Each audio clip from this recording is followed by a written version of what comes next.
ሰላም እንዴት ናችሁ? የምወዳችሁና የማከብራችሁ ውድ የቻናሌ ቤተሰቦች ሰላማችሁ ብዝት ትርፍ ይበልልኝ። ሼር፣ ሰብስክራይብ፣ ላይክ እያደረጋችሁ አበረታቱኝ ማለት ነው።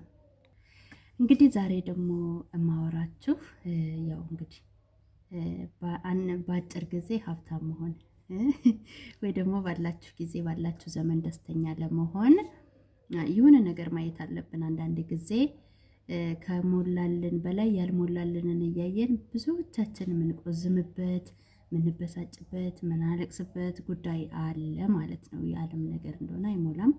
ያው የሞላለትም ሰው የሆነ አላማችንም ግብ ነካ ብለን ስናስብ የጎደለ ነገር ይኖራል እና ይቻለም እንደሆነ ሞልታ ስለማትሞላ እንዴት ሀብታም ልሆን ለምትሉ ልጆች ማለት ነው እኔ ልንገራችሁ ሰው እንዴት ሀብታም ይሆናል ባለው ጊዜ ባለው ቀን በቀኑ ላይ በነገው ላይ እንዴት ሰው ሀብታም መሆን ይችላል ብዬ ሳስብ ሀብታም መሆን ያስደስታል እንዴ ለሰው ልጅ ትላላችሁ እንዴ? ታዲያ ሀብታም ለመሆን አይደል እንዴ ስደት የመጣ ነው ማለትም አይቀርም ማለት ነው። እና ግዴታ ነው።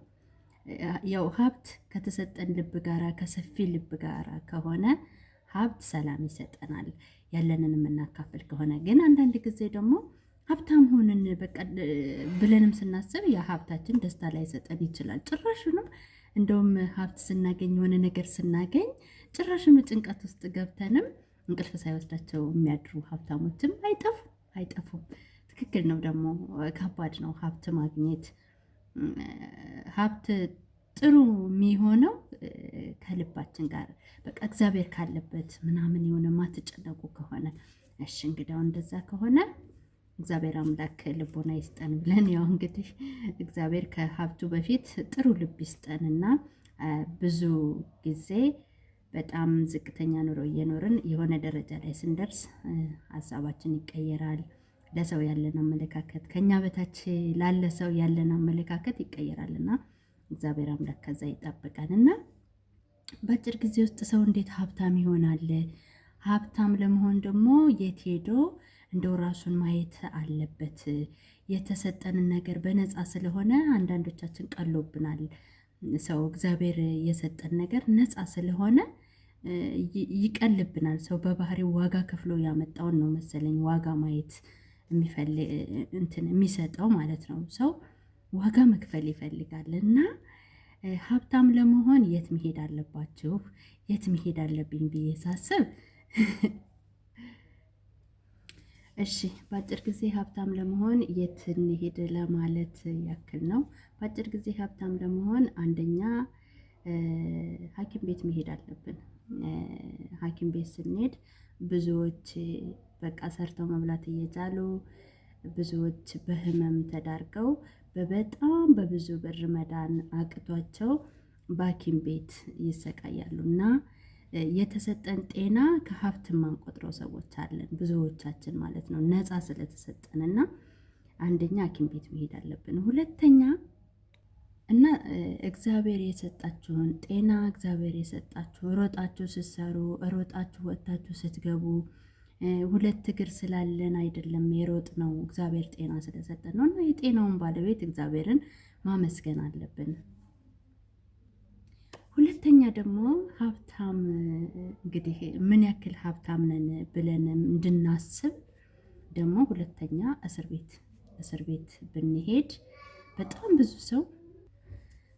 ብዙ ሰው በአንድም በሌላም እስር ቤት ገብቶ እናገኛለን እና ነፃነታችን ምን ያክል ውድ እንደሆነ ምን ያክል ባለሀብት እንደሆነን ያን ጊዜም ይገባናል። ለምን እስር ቤት ያለ ሰው በነፃነት እናቱን ሄዶ አባቱን ሄዶ ዘመድ ሄዶ ምናምን መጠየቅ አይችልም ግዴታውን እስከሚጨርስ ድረስ እና እኛ በነፃነት የፈለግነው ቦታ ሄደን ዘመድ ጠይቀን ምናምን በቃ በነፃነት ስንሄድ እሱም ሀብት አይመስለንም እና ሀብታም ነኝ ብለን ለማለት ግድ መኪና፣ ንብረት፣ ገንዘብ አይደለም የሚቆጠረው እና እግዚአብሔር የሰጠን ነፃነት ራሱ በነፃ እንድንሄድ በነፃ እንድንመላለስ የሰጠን እግዚአብሔርን ካመሰገንን ይሄ ሁሉ ለማመስገን ምንጭ ይሆነናል።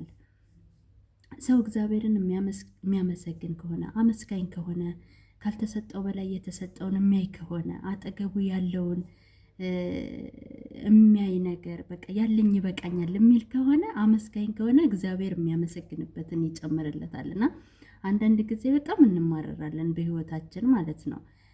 በአንድም በሌላም የሚያማርር ነገር አይጠፋም። ሰው የምናማርርበት ነገር በጣም ብዙ አለ። ግን እሱን ሁሉ ጥሰን አመስጋኝ ከሆንን እንደገና ደግሞ አሁን የቆጠርኩላችሁን ነገር የምታዩ ከሆነ እውነት እኮ ብለን ራሳችንን የምናስብ ከሆነ የምናመሰግንበት ነገር ብዙ ነው ማለት ነው።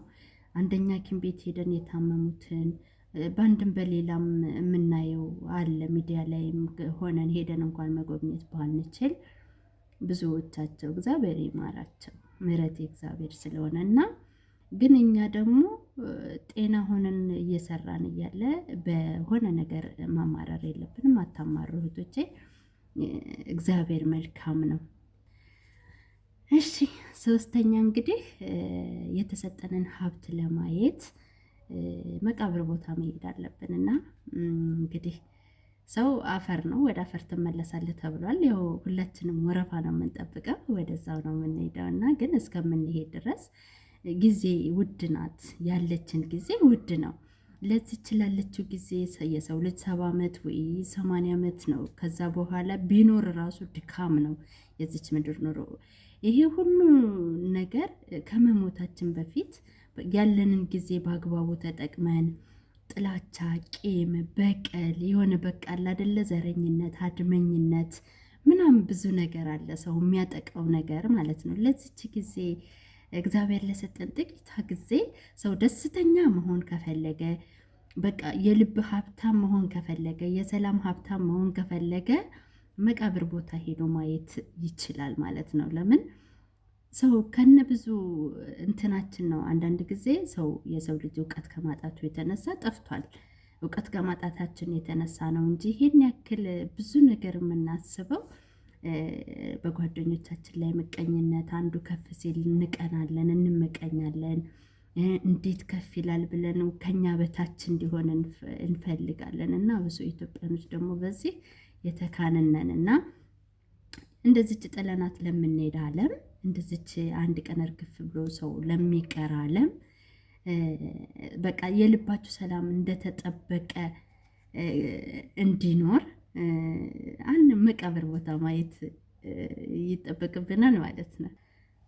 እና ይሄ ሁሉ ሰው እንግዲህ መቃብር ቦታ መቼም ብዙ ሰው ነው የሚሞተው፣ ግን የሁሉም ጥያቄ ሊኖርበት ይችላል እና ሁላችንም ቢሆን በቃ መልካም ስራ ሰርተን ማለፍ አለብን። እዚች ምድር ላይ ሺህ ዓመት አንኖርም። በቃ እግዚአብሔር ከሰጠን እድሜ ላይ ለሰው መልካም አድርገን በቃ አላደለ ለሰው መልካም ባደረጋችሁ ቁጥር ራሱ ልባችሁ ውስጥ ሀብት ነው የሚጠራቀመው።